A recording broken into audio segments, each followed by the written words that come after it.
بسم الله الرحمن الرحيم. الحمد لله والصلاة والسلام على سيدنا محمد وعلى آله وأصحابه أجمعين. أما بعد، فأعوذ بالله من الشيطان الرجيم. بسم الله الرحمن الرحيم. واتل ما أوحي إليك من الكتاب وأقم الصلاة إن الصلاة تنهى عن الفحشاء والمنكر ولذكر الله أكبر. الحمدللہ آج ہماری خلاصہ اور تفسیر کا آغاز 21ویں پارے سے، اور اس کی ابتدا میں اصلاح کا ایک عالمی نسخہ ہے، یعنی عالمی نسخہ مشرق مغرب شمال جنوب امیر غریب دیہات شہر میں رہنے والے ہر شخص کی اصلاح اور تربیت کا یہ نسخہ اللہ نے تجویز فرمایا ہے، اور اس یہ نسخہ 2 اجزاء پر مشتمل ہے، اور وہ ہے نماز کا اہتمام اور قرآن کی تلاوت کا اہتمام۔ ان 2 چیزوں کے بغیر اصلاح ناممکن ہے، شرافت ناممکن ہے، نیکی ناممکن ہے، نیکی کی زندگی تربیت ناممکن ہے۔ تو اصلاح اور تربیت کا عالمی نسخہ جو اللہ کی طرف سے تجویز کرتا ہے، اور وہ 2 اجزاء پر مشتمل ہے، تلاوت قرآن کا اہتمام اور نماز کا اہتمام۔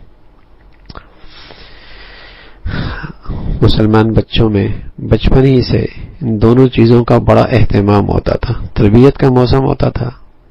تربیت کا وہ گھڑیاں ہوا کرتی تھی، پھر یہی دونوں مبارک چیزیں ہر بچہ اپنے ماں کی زندگی میں، اپنے باپ کی زندگی میں، اپنے گھر کی دہلیز میں، اپنے گھر کے ماحول میں، فضا میں دیکھتا، تو تصور نہیں ہوتا تھا کہ مسلمان کا گھرانہ اور وہاں تلاوت نہ ہو اور وہاں نماز نہ ہو، تصور ہی نہیں تھا۔ بلکہ جو لوگ ظاہری طور پر بھی اسلام کا اور نماز سے اتنا گہرا تعلق ہے، اتنی اہمیت ہے اسلام میں، کہ جو ظاہری طور پر اپنے اسلام کا اظہار کرنا چاہتے تھے اور اندر کفر رکھتے تھے، ان کی بھی ہمت نہیں ہوتی تھی کہ اس ماحول میں نماز کو ترک کر دیں۔ تو ہر مسلمان گھرانے میں یہ دونوں چیزیں گھرانے کا حصہ ہوا کرتی تھی، تو اس سے بچوں کی ذہنیت بنتی تھی، فکر کی تعمیر ہوتی تھی، ان کی تعمیر ہوتی تھی، ان کی سوچ اور فکر بنا کرتی تھی کہ نماز قرآن، نماز قرآن۔ ایک عرصے تک تو یہی چلا رہا۔ ہندوؤں اور مسلمانوں کے درمیان ایک بڑا فرق ہوتا تھا کہ مسلمانوں کا گھر کون سا ہے جس میں سویرے سویرے مرد مسجد میں جاتے ہیں، گھروں سے قرآن کی آواز آتی ہے، اور غیر مسلم کی نشانی ہوتی ہے وہاں گانے بجانے کی آوازیں آیا کرتی تھی، جن کے گھروں سے فجر میں کوئی شخص نکلتے ہوئی نظر نہیں آتا تھا۔ یہاں تک کہ اللہ کے نبی صلی اللہ علیہ وسلم جب کسی غزوے میں تشریف لے کے جاتے تو بستی سے باہر پڑاؤ ڈال دیتے، رات باہر گزارتے اور دیکھتے اس بستی سے اذان کی آواز آ رہی ہے یا نہیں آ رہی، اگر نہیں آتی تو پھر حملہ فرماتے۔ اذان شعار اسلام میں سے ہے، نماز مسلمان کے ایمان کا بنیادی رکن ہے، تلاوت سبحان اللہ یہ مسلمان کی زندگی کا بنیادی وظیفہ ہے۔ مرد ہے، عورت ہے، جھونپڑی ہوتی تھی یا کوٹھی ہوتی تھی، تلاوت ضرور ہوتی تھی۔ مسلمان غریب ہوتا تھا، امیر ہوتا تھا، نمازی ضرور ہوتا تھا۔ نمازی حکمران ہے، عسکری سپہ سالار ہے، قومی ذمہ داریوں کا سربراہ ہے، لیکن اللہ کے گھر میں وہ سب سے آگے ہے۔ ابو بکر ہیں، عمر ہیں، عثمان ہیں، علی ہیں رضی اللہ تعالی عنہم رضوان اللہ علیہ اجمعین، اس امت کے سب سے بڑے لوگ ہیں، اور اس امت کی قومی ذمہ داریاں ان کے سپرد ہیں، لیکن اللہ کے گھر میں سب سے آگے۔ تو میں اس لیے اس پہ زیادہ اہتمام کر رہا ہوں کہ بدقسمتی سے جب یہ اصلاح کا نسخہ ہی نہیں، تو پھر ہم اپنے بچوں سے تربیت کی اور نیک نامی کی کیا امید رکھیں، اور اپنے معاشرے اور کے اندر فلاح کی اور خیر کی کیا امید رکھیں۔ تو اگر کوئی ماں چاہتی ہے، کوئی باپ چاہتا ہے، کوئی گھر کا سربراہ چاہتا ہے کہ اس کی اولاد میں صلاح آ جائے، تربیت ہو جائے، تعمیر ہو جائے، نیک بن جائے، اس کی شخصیت میں اچھی انسانی قدریں زندہ ہو جائیں، تو ان کے اندر یہ چیزیں پیدا کرو، اپنے گھروں کے اندر ان چیزوں کو 100% لے کے آؤ، ماحول بناؤ کہ مسلمان کے صبح تلاوت قرآن سے، مسلمان کے دن کا آغاز نماز کے اہتمام سے۔ غالباً عرض کیا تھا پہلے بھی، شیخ الحدیث رحمۃ اللہ علیہ فرمایا کرتے تھے کانلہ کی بستی میں نا بچیاں حافظات بچیوں کی کثرت ہوتی تھی، تو وہاں تصور نہیں تھا رمضان کی گھڑیوں میں خاص طور پہ کہ کوئی بچی حافظہ اور رات کو وہ سو رہی ہو، رات بھر وہاں تلاوت قرآن نوافل میں اس کا معمول ہوتا تھا۔ اور میں کوئی صحابہ کے زمانہ اور پہلی تیسری صدی 8ویں صدی کی بات نہیں کر رہا، زمانے قریب کے حالات اور مسلمانوں کے بستیاں اور مسلمانوں کے گھروں کی تصویر یہ ہوا کرتی تھی کہ گھروں کے اندر یہ خیر ہوا کرتی تھی مسلمانوں کی زندگی میں۔ تو یہ اصلاح کا ایک عالمی نسخہ ہے، نماز کا اہتمام، قرآن کی تلاوت، اور نماز کی ایک تاثیر بتائی ہے قرآن نے۔ ہم اپنے تجربے سے اور اپنے مشاہدے سے مادی چیزوں کی تاثیر دیکھتے ہیں نا، نمک کی تاثیر ہے، مرچوں کی تاثیر ہے، آگ کی انگاری کی تاثیر ہے، برف کے ٹکڑے کی تاثیر ہے، کہیں ٹھنڈک ہے، کہیں گرمائش ہے، کہیں میٹھا ہے، کہیں نمکین پنا ہے، کہیں کڑواہٹ ہے، ہر چیزوں کی تاثیر موجود ہے۔ اور صدیاں ہو گئیں ان کی تاثیر نہیں بدلی، اور ایک چیز کی تاثیر اللہ بتائے، اللہ قرآن بتائے، پتہ اس کی تاثیر کیسے بدل سکتی۔ تو نماز کی تاثیر ہے کہ جہاں نماز ہوگی وہاں گناہ نہیں ہوں گے، لیکن اگر میری زندگی میں یہ تاثیر ظاہر نہیں ہو رہی تو اس نسخے کے استعمال میں کوتاہی ہے، نماز کے خشوع میں اداب میں کوتاہی ہے، نماز کی شرائط میں اور اس کے جو سنن ہے اور مستحبات ہیں اس میں کہیں کوتاہی ہے۔ یہ نہیں ہو سکتا کہ اس نسخے کا استعمال ٹھیک ہو اور اس کے پھر نتائج نہ آئیں اور اس کی تاثیر نہ ہو۔ تاثیر تو اللہ نے بتائی ہے کہ جہاں صحت مند نماز ہے اس کے یہ مبارک نتائج ہیں۔ آج جو ہماری نماز صرف 4 دیواری مسجد تک محدود رہتی ہے اور اس کے اثرات بھی مسجد تک رہتے ہیں، بازار میں نہیں، گھر میں نہیں، اخلاق میں نہیں، معاملات میں نہیں، معاشرت میں نہیں، نماز نہیں۔ ایک طبقہ کی زندگی میں تو نماز ہے ہی نہیں، اور ایک طبقے کی زندگی میں نماز جمعے تک محدود ہے، اور ایک طبقے کی زندگی میں نماز ہے لیکن وہ صرف اس کا دین صرف مسجد کی 4 دیواری تک ہے۔ تو نماز اپنے اندر تاثیر رکھتی ہے۔ دیکھو نمک میں ملاوٹ ہو نا تاثیر نہیں رہتی، دوائی میں ملاوٹ ہو تاثیر نہیں تھی، مرچوں میں ملاوٹ ہو تاثیر نہیں تھی، جب نماز میں بھی ملاوٹ ہو جائے گی دھیان ہی نہیں رہے گا، یہ خیال ہی نہیں ہے کس کے سامنے کھڑے ہیں، یہ پتہ ہی نہیں کہ کیوں ادا کر رہا ہوں، ایک رسمن ہے۔ اگر اللہ کا حکم سمجھ کے اس کے حکم کی تعمیل ہو رہی ہے تو پھر بازار میں بھی اللہ کے حکم کی تعمیل کرے گا، غمی خوشیوں کے اندر بھی اللہ کے حکم کی تعمیل کرے گا، گھر بازار کے اندر بھی اللہ کے حکم کی تعمیل کرے گا، لین دین کے اندر بھی اللہ کے حکموں کی تعمیل کرے گا، زندگی کے دیگر نقشوں میں بھی اللہ کے حکم کی تعمیل کرے گا۔ اگر اللہ کے حکم کی عظمت اس کے دل میں اتنی ہے اور اسی کے لیے وہ مسجد میں نماز کا اہتمام کر رہا ہے، یہ بچی بہنا مصلی پہ کھڑے ہو کے اللہ کا حکم سمجھ کے اس کی تعمیل کر رہی ہے، تو پھر دیگر بھی اللہ کے حکموں کی تعمیل کریں گے، رسم بن جاتی۔ تو نماز کی یہ تاثیر ہے کہ جہاں نماز ہے وہاں گناہوں کی گندگی نہیں ہوتی۔ پھر اللہ کے نبی صلی اللہ علیہ وسلم کو امت کو تلقین ہے، اہل کتاب سے گفتگو اچھے انداز سے ہو، اور جو چیز جن پر ان کا بھی ایمان ہے اللہ کی عبادت، اللہ کی بندگی پر، اسے ان کے سامنے پیش کیا جائے، اور پھر ان کا وہ آپ علیہ الصلوۃ والسلام کا جو اللہ نے ایک غیر معمولی معجزہ کہ آپ کو اللہ نے امی بنایا، آپ پڑھے لکھے ہوئے نہیں تھے، اور پھر اللہ نے آپ کی براہ راست آپ کی رہنمائی فرمائی، اور یہ آپ کا امی ہونا اور پھر قرآن جیسی فصیح بلیغ کلام کا آپ کی زبان پہ جاری ہونا، یہ آپ کا بہت بڑا معجزہ ہے۔ اور پھر آپ کی رسالت کے لیے اللہ کی گواہی کافی ہے۔ کفار ہیں یہ عذاب کو جلدی مانگتے ہیں جیسے کہ بھلائی کو جلدی مانگا جاتا ہے، اور پھر ان کے لیے ایک وقت مقرر ہے اس کا تذکرہ فرمایا، اور پھر ہجرت کے متعلق بتایا کہ ایمان کی قدر و قیمت ہر چیز سے بالاتر ہے، وطن سے، کاروبار سے، گھر بار سے،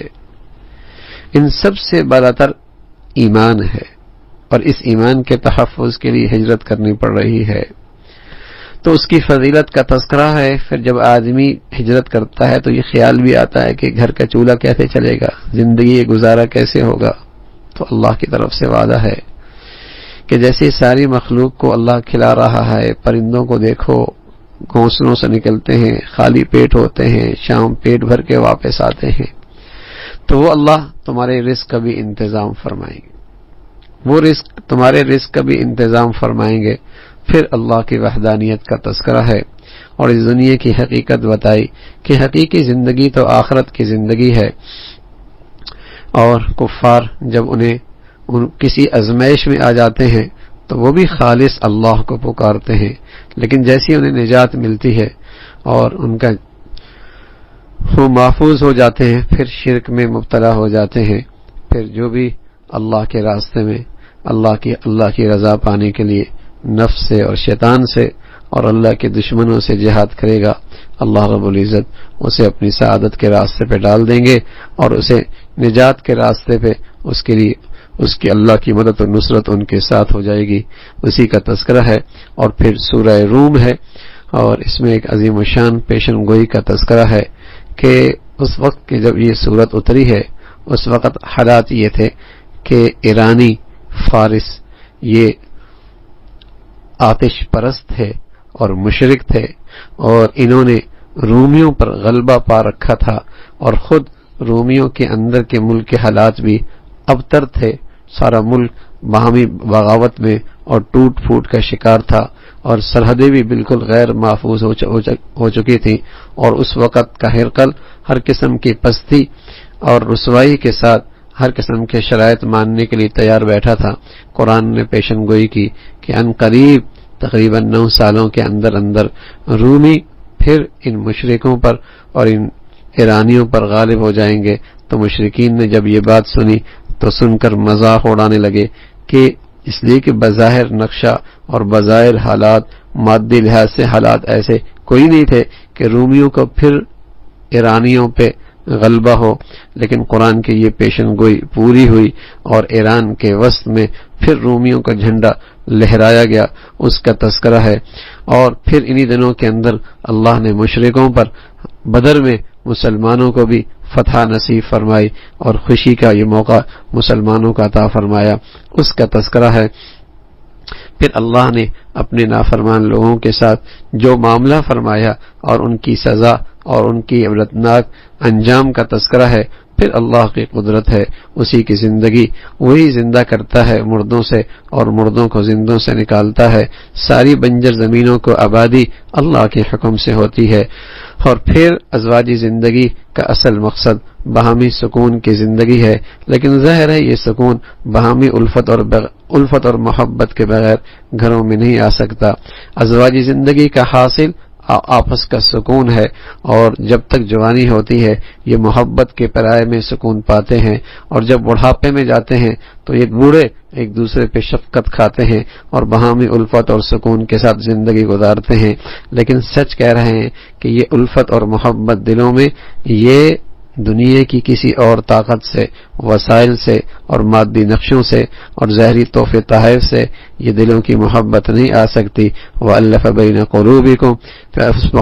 وَأَلَّفَ بَيْنَ قُلُوبِكُمْ، یہ الفت اور محبت اللہ کی طرف سے عطا ہے، اور یہ خالص نیکی اور تقوی کی زندگی پہ اللہ یہ انعام دلوں میں محبت کی چاشنی اور مٹھاس اللہ عطا فرما دیتے ہیں۔ جن گھروں کے اندر بھی اس پرفتن دور کے اندر تقوی اور خالص نیکی کی زندگی ہے، ظاہری باطنی گناہوں سے حفاظت ہے، اللہ اور اللہ کے بندوں کے حقوق کو پامال نہیں کیا جا رہا، اور اللہ کے حقوق کا تحفظ اور حقوق کی پاسداری اور ادائیگی کا اہتمام ہے، ان گھروں میں آج بھی محبت اور پیار کی زندگی ہے۔ اور جن گھروں میں اللہ کی نافرمانیاں ہیں اور جس چھت تلے رہنے والے کھلے عام اللہ کی نافرمانیاں کر رہے ہیں، اللہ رب العزت نے وہاں محبتوں کی دولت اٹھا لی ہے، اور وہ باہمی دستے گربیان ہیں، نفرتوں کے کانٹے وہاں اگ رہے ہیں، اپنے بیگانے ہو چلے ہیں۔ تو یہ محبت اور الفت اور یہ ازواجی زندگی، یہ باہمی الفت سکون کا ایک بہت بڑا ذریعہ ہے۔ پھر اللہ کی قدرت ہے کہ اللہ نے زمین و آسمان کا یہ سارا نظام اور اس پہ پھیلنے والی یہ مخلوق، جن کی رنگت، جن کی زبانیں مختلف ہیں، اور لاکھوں کروڑوں کی تعداد میں انسان، اربوں کی تعداد میں، لیکن ہر ایک کا چہرہ مختلف ہے اور ہر ایک کا لہجہ مختلف ہے، یہ اللہ رب العزت کی قدرت ہے۔ پھر اللہ رب العزت نے اپنی بڑائی کا تذکرہ فرمایا اور مختلف مثالیں بیان فرمائی اور انسان کی تخلیق بتایا کہ اس انسان کو اللہ رب العزت نے فطرت پہ پیدا فرمایا ہے، اور وہ فطرت اسلام ہے، لیکن غلط صحبت، غلط ماحول اسے بے دینی کی طرف لے جاتا ہے، اور بری صحبت اور بری ماحول سے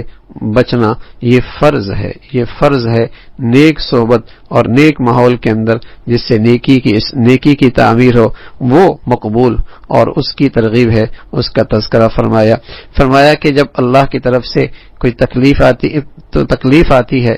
تو یہ کفار، ان کا مزاج یہ ہے کہ مایوس ہو جاتے ہیں، اور جب کوئی اللہ کی طرف سے عطا ہو تو اس پہ تکبر کرتے ہیں، اور ایمان والی کی شان ہے عطا پہ شکر کرتے ہیں، اور کچھ اللہ لے اس پر صبر اور ثابت قدمی کا مظاہرہ کرتے ہیں۔ پھر اللہ رب العزت نے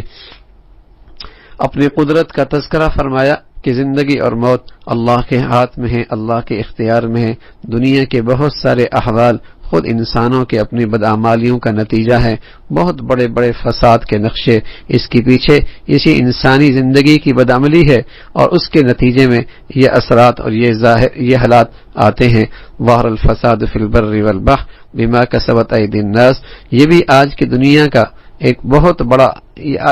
آج کی دنیا کا ایک بہت بڑا فتنہ ہے کہ ہر حالات کو اور ہر قسم کی آنے والے مصائب کو وہ ظاہری اسباب ہی کی طرف نسبت کر کے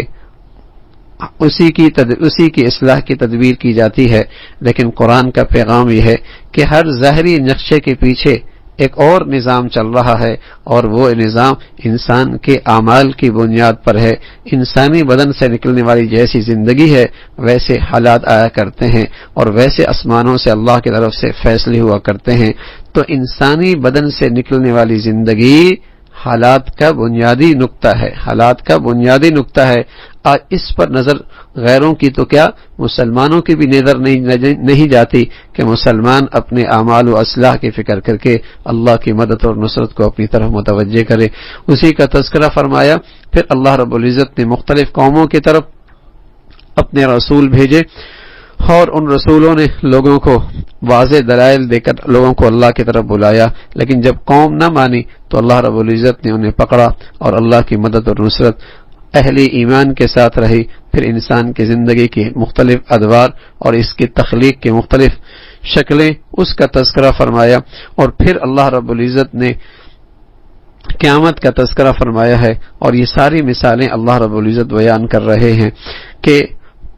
انسان اللہ کی طرف متوجہ ہو، ایک قیامت کا دن آنے والا ہے جس میں سبھی لوگ اللہ کی طرف متوجہ ہوں گے، اور آپ بھی صبر کیجئے، اللہ کا وعدہ سچا ہے، اور اللہ رب العزت کبھی بھی رسوا نہیں فرمائیں گے اپنی ذات پہ ایمان رکھنے والے اور یقین کرنے والوں کو۔ اور پھر سورہ لقمان کا تذکرہ ہے اہل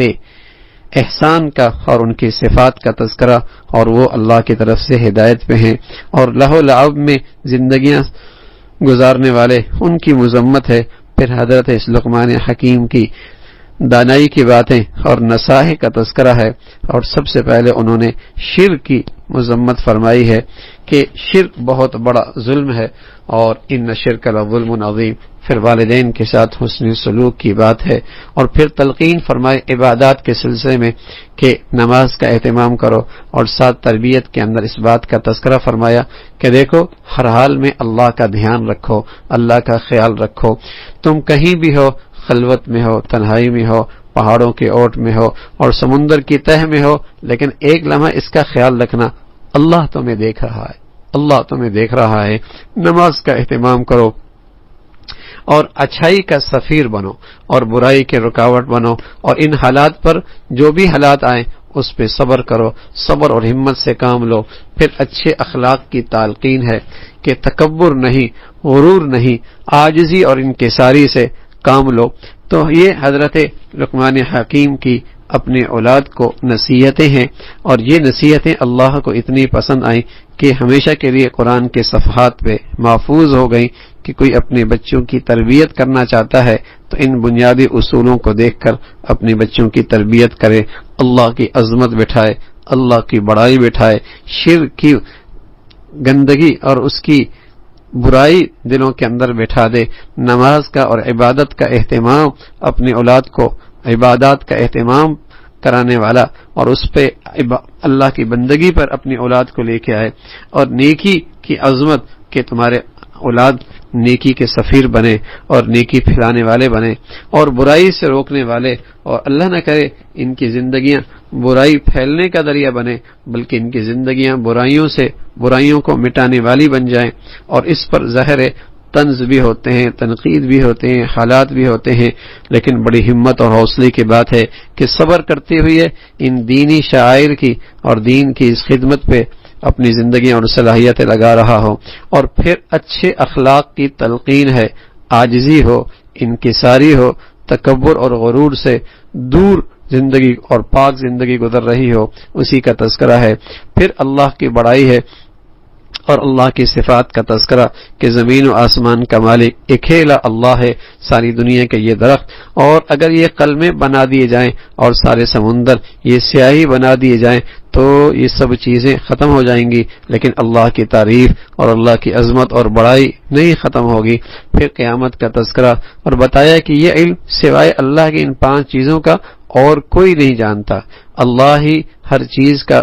جاننے والا ہے، اللہ کی عبادت میں نہ کوئی شریک ہے اور نہ ہی اللہ کے علم میں کوئی شریک ہے اور نہ ہی اللہ کے اختیار میں کوئی شریک ہے۔ عبادت چاہے وہ مالی ہے، چاہے وہ بدنی ہے، اور چاہے وہ جسے کہیں کہ زبانی ہے صفات کے لحاظ سے، اس میں بھی اللہ کا کوئی شریک نہیں ہے۔ تو یہ غیب کا علم صرف اللہ کے پاس ہے، کب قیامت آئے گی، بارش کتنی ہوگی، کہاں ہوگی، ماں کے رحم میں جو بچہ اور بچی ہے وہ کن اوصاف کا مالک ہے، اور کل انسان کیا کرے گا، موت کس گھڑی کہاں آئے گی، یہ علم صرف اللہ کے پاس ہے۔ امام مالک رحمۃ اللہ علیہ مدینہ منورہ میں اس آرزو کے ساتھ زندگی کے رات دن گزار رہے تھے کہ اللہ مدینہ کی مٹی نصیب فرما دے۔ رسول اللہ صلی اللہ علیہ وسلم خواب میں آتے ہیں، کہتے ہیں یا رسول اللہ بتائیے نا میری زندگی کتنے دن باقی ہیں، عمرہ کر کے لوٹ آؤں مدینہ میں تاکہ میری موت کہیں راستے میں نہ آئے، میری زندگی کے دن کتنے باقی ہیں۔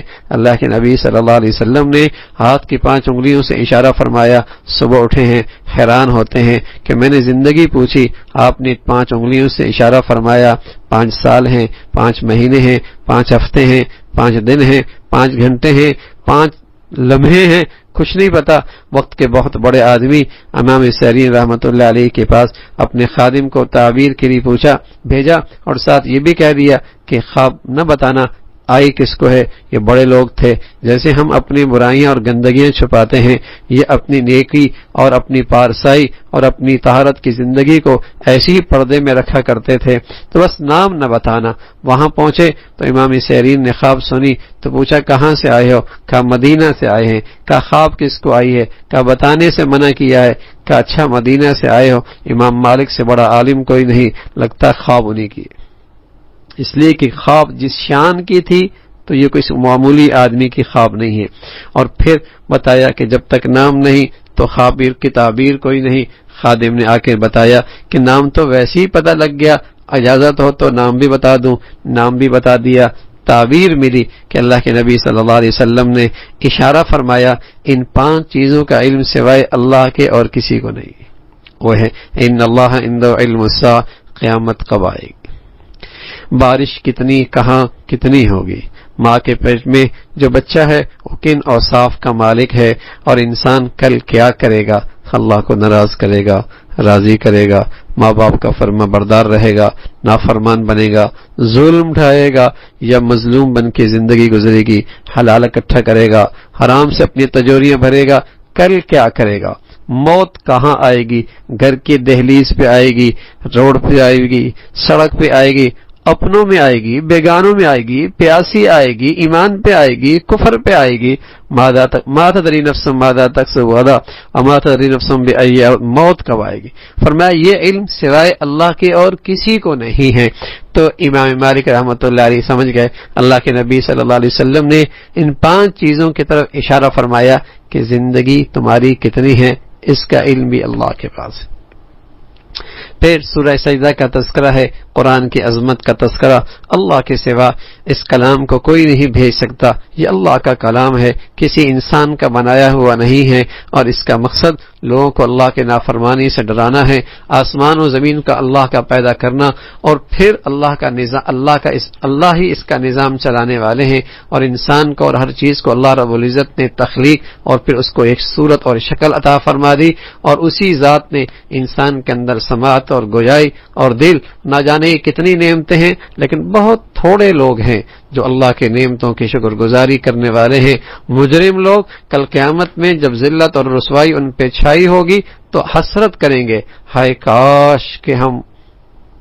واپس ہمیں لوٹا دیا جاتا اور ہم وہ عمل کرتے جس سے اللہ راضی ہوتا، ہم وہ عمل کرتے جس سے اللہ راضی ہوتا۔ تو یہ حسرت بھری باتیں آج ہمیں قرآن بتا رہا تاکہ ہمیں یہ حسرت کی گھڑی سے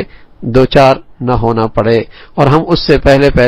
اپنی نجات کا اور اپنی فلاح کا سامان اس زندگی کی چند گھڑیوں میں خوب کر لیں تاکہ یہ حسرت کے گھڑیوں سے ہمیں دوچار نہ ہونا پڑے۔ اسی کا تذکرہ فرمایا۔ پھر اللہ کے نیک بندوں کا تذکرہ ہے جن کے اللہ کے ہاں وہ کچھ اللہ کے ہاں مہمانی تیار ہے کہ بس ان کی ٹھانکیں ٹھنڈی ہو جائیں گی، اور یہ اللہ کے نیک بندوں کی صفات یہ ہے کہ ان کے پہلو رات کو بستروں سے الگ رہتے ہیں اور اپنے اللہ سے مناجات کر رہے ہوتے ہیں، اور یہ اللہ کو خوف اور امید سے پکار رہے ہوتے ہیں، اللہ کا دیے ہوئے اللہ کے راستے میں خرچ کر رہے ہوتے ہیں، یہ ان کا تذکرہ ہے۔ پھر ظاہر مومن اور کافر دونوں برابر تو نہیں ہو سکتے، نیک لوگوں کے لیے بہترین ٹھکانہ ہے اور نافرمان اور کفر کی زندگی گزارنے والوں کے لیے جہنم ہے، اس کا تذکرہ فرمایا۔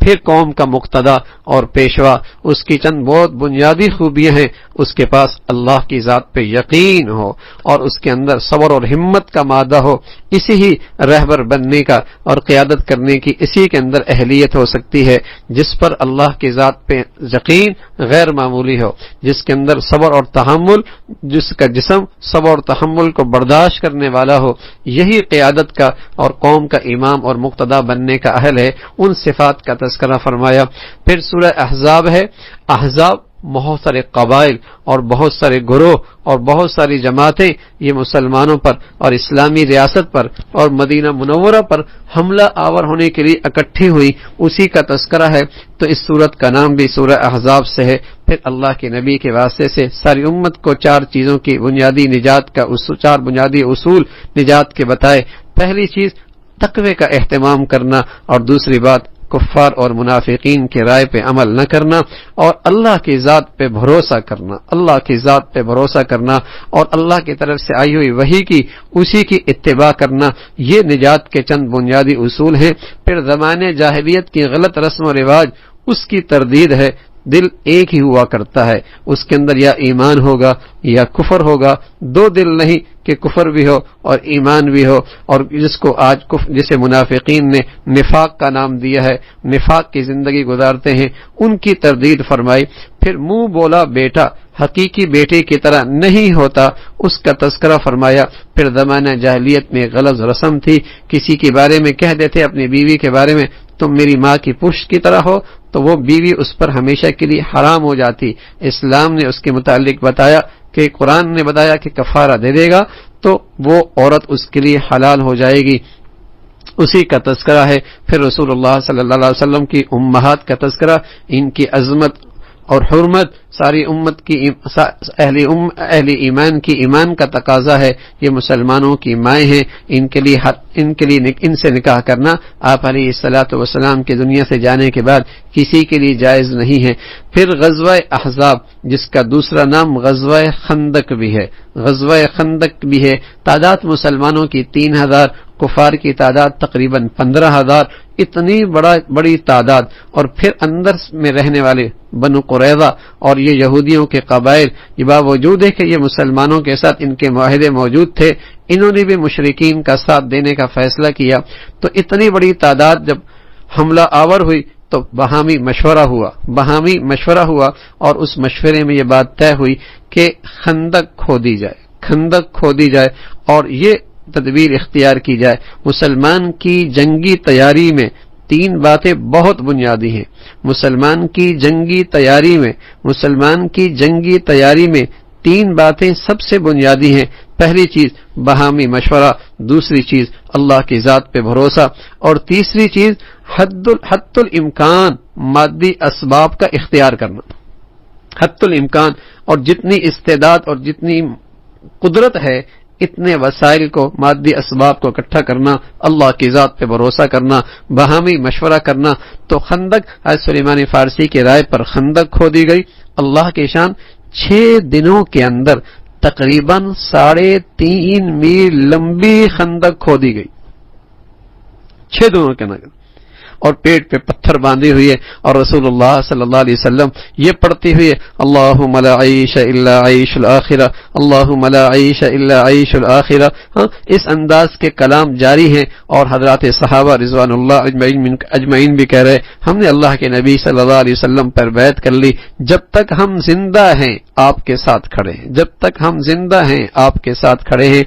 یہ خندق کھودی جا رہی، اور رسول اللہ صلی اللہ علیہ وسلم بھی خود بھی اس خندق کے کھودنے میں شریک ہیں، مٹی اٹھانے میں شریک ہیں، اور جسے کہیں کہ گدال مارنے میں آپ بھی شریک ہیں، اور اس بھوک میں بھی آپ شریک ہیں۔ اس کا تذکرہ پھر اللہ رب العزت نے مدد فرمائی۔ نعیم ابن مسعود نے ایک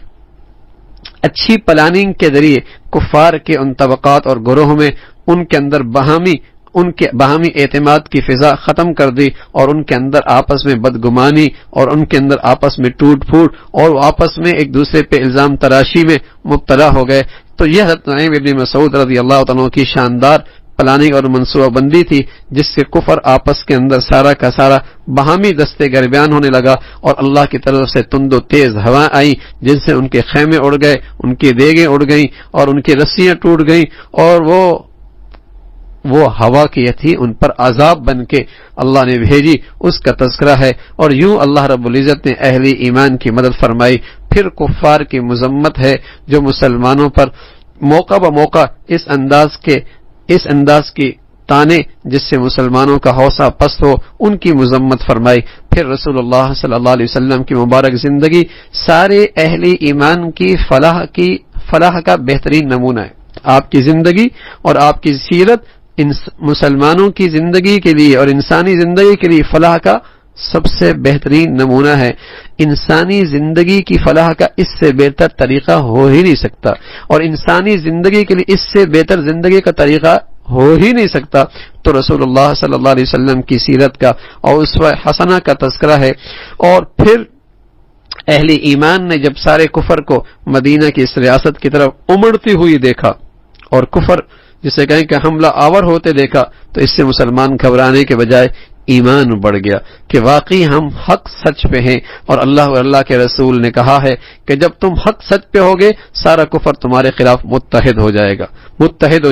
اور آج بھی جہاں بھی اسلامی ریاست صحیح بنیادوں پہ کھڑی ہوگی، دنیا کفر ان کے مقابلے میں سب متحد ہوں گے،